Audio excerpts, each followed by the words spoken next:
কি যে দাম হয়েছে তেল মশলার, তরকারিতে আর মোটে দেওয়ার মতন নেই। কখনো কখনো তো মনে হয় শুধু শুদ্ধই খাবো, তেল মশলা আর খাবোই না। টাকা দিয়ে তেল মশলা কিনবো, আবার সেটা খেয়ে রোগ ব্যায়ামও হবে। ই মামার বাড়ির আবদার, টাকা দিয়ে রোগ ব্যায়াম কিনবো।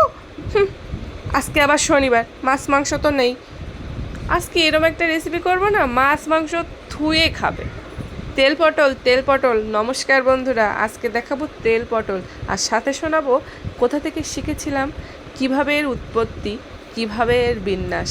তো আসুন জেনে নেই সেটা। এই রেসিপিটার নাম তেল পটল, আর এই রান্নাটা আমি কিভাবে শিখেছি তার একটা দারুণ ইতিহাস আছে। সো জানতে হলে ভিডিওটা সম্পূর্ণ দেখতে থাকো বন্ধুরা।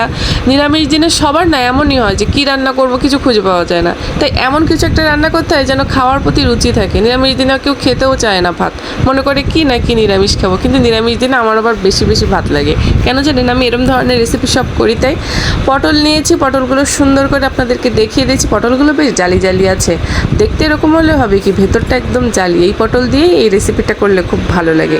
এই যে দেখেন আমি কিভাবে পটলটা কাটি। এইভাবে তেল পটল করার জন্য পটলটা কাটার কিন্তু একটা নিয়ম আছে, তাও আমি খুব ভালোভাবে পারি না। আমি যেভাবে পারি আপনাদেরকে সেভাবে দেখাচ্ছি। বটি নিয়ে বসে পড়েছি পটল কাটতে, ঠিক আছে। নিরামিষ দিন, রান্নার একটু আরও বেশি আয়োজন করছি যাতে করে সবাই একটু তৃপ্তি করে খায়। শোনেন কিভাবে এই রান্নাটা আমি শিখেছি। আমি যখন বিয়ে করে আসছিলাম শ্বশুরবাড়িতে, তখন সপ্তাহে যে দিনটা নিরামিষ থাকতো, হঠাৎ একদিন আমার শাশুড়ি বলতেছে আজকে কি রান্না করব। তা আমি বললাম সোয়াবিন টোয়াবিন এইসব কিছু রান্না করেন। তো ঘরে কিছু পটল ছিল, সে বলতেছে আজকে তেল পটল করব। তা আমিও ব্যাপারটা এই প্রথম শুনে আমি ভাবছি তেল পটল আহামরি কি জিনিস। এখন আমি ভাবতেছি শাশুড়ির পিছন পিছন থাইকা রান্নাটা আমি একটু শিখবো। এখন শাশুড়ি যখন রান্না করতেছে, আমি শাশুড়ির পিছনে বসে আছি যে আমি রান্নাটা দেখবো। এখন শাশুড়ি আমার ভাবতেছে বউ আমার থেকে রান্না শিখবা। এখন যখনই তেল পটলটা রান্না করতেছে, তেল পটল রান্নার আশেপাশে যাচ্ছে, তখনই আমাকে কোনো না কোনো কাজে দূরে পাঠাই দিতেছে। এখন আমি ভাবতেছি বোকার মতো যে আমি তো এটা শিখবো, এখন আমারে তো ওখান থেকে উঠতে বলতেছে, তাহলে আমি শিখবো কীরকম করে। তো বারবার সে যখন আমার এরম উঠাই দিচ্ছে বা আমাকে রান্নাটা দেখতে দিচ্ছে না, তখন আমি নিজেই বুঝলাম যে শাশুড়ি আমার চায় না যে আমি তার থেকে এই রান্নাটা শিখি।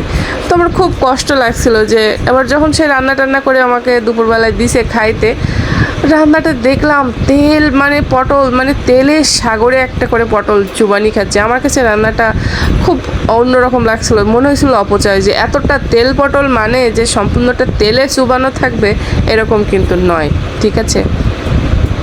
শাশুড়ির কাছ থেকে রান্নাটার একটা আইডিয়া নিয়েছিলাম, কিন্তু আমার কাছে সেটা পছন্দ হয়নি, আর সে আমাকে শেখাতে চায়নি। তো কি করা, ইউটিউব তো আছে, ইউটিউব তো আর আমার শাশুড়ি না যে আমাকে শেখাবে না। ইউটিউবে সার্চ দিলাম তেল পটলটা কী, সাথে সাথে পেয়ে গেলাম। তারপর নিজের মাথায় কিছু খাটিয়ে কম সম করে আমি সেটাকে একটা ছাঁটাই বাছাই করে রেসিপি তৈরি করলাম। একদিন আমি তেল পটলটা রান্না করলাম, শাশুড়ি বলছে তুমি তো মানে ভাবতেছি আমি তো শিখতে দিলাম না, তাহলে সে শিখলো কোথার থেকে। বা রান্না করবে বলছে তুমি পারবা না, আমার কাছে দাও, আমি রান্নাটা করবানে। আমি বললাম একটু থির হন, একটু ঠান্ডা হন, দেখেন কি করি। পরে ঠিক এরকমভাবে আজকে যেভাবে রেসিপিটা করছি, ঠিক এরকমভাবেই আমি সেদিন তেল পটলটা করছিলাম। কিন্তু আমার বর আবার খুব খুশি হয়েছিল একটা জিনিস দেখে, যে আর মাই তেল পটল রান্না করলে পটল তেলে সাঁতার কাটে, আর বউ তেল পটল রান্না করলে খেতেও টেস্টি হয়, তেল মশলাও কম লাগে।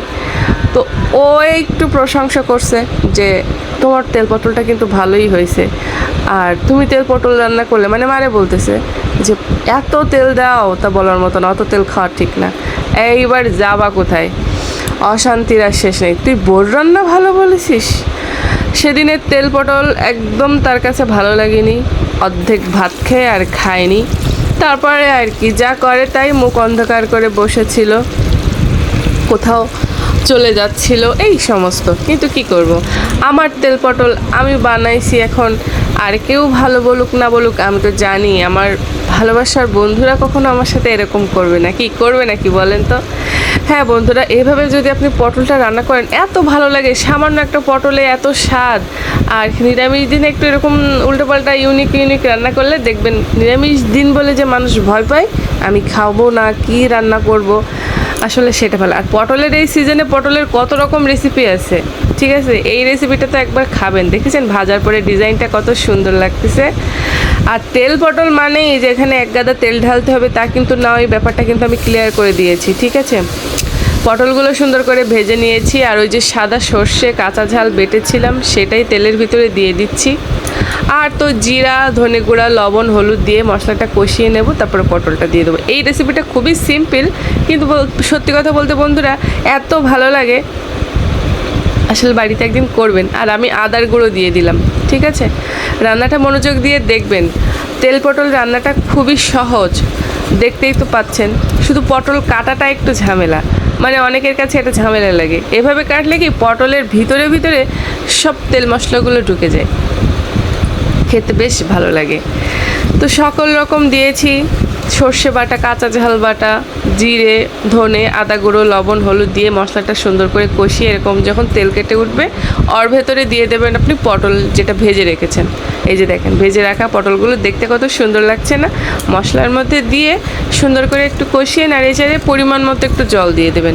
আবার বেশি জল দিলে পটলটা কিন্তু একেবারে গলে কেমন যেন একটা হয়ে পড়বে, গোটা গোটা না থাকলে কিন্তু দেখতে ভালো লাগবে না।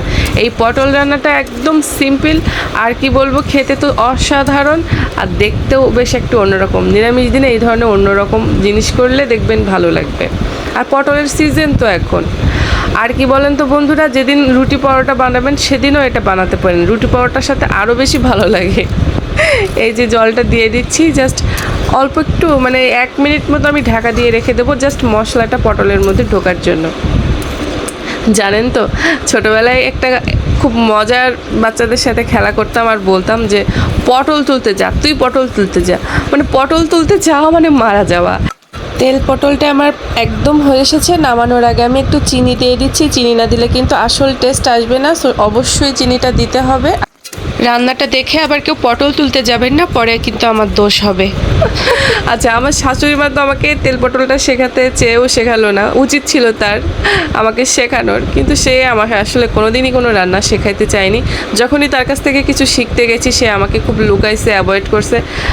আমার কোনো রান্নাই আমি আমার শাশুড়ি মার কাছ থেকে শিখিনি, বাট এই রান্নাটা আমি শিখতে চেয়েছিলাম, কিন্তু সে তাও আমাকে শেখায়নি। কিন্তু আমার বর এই কথাগুলো না মানতে চায় না, ভাবে যে না আমার মা তোমার সাথে এটা কেন করবে, শেখাইলেই বা কি, তুমিই হয়তো শিখতে চাওনি। আসলে ছেলেরা কখনো নিজের মায়ের দোষ দেখতে চায় না, সবসময় পরের মেয়ের দোষ হয়। তো আমি না হয় দোষী। তো এই দোষী তেল পটল আপনাদের কেমন লাগলো অবশ্যই আমাকে কমেন্ট করে জানাবেন, আরেকটা লাইক দিবেন, চ্যানেলটি সাবস্ক্রাইব করবেন, আর মজার মজার সব ভিডিও দেখতে হলে অবশ্যই আমার সাথে থাকবেন। তো টাটা, আর বাসায় কিন্তু তেল পটল করে খাবেন।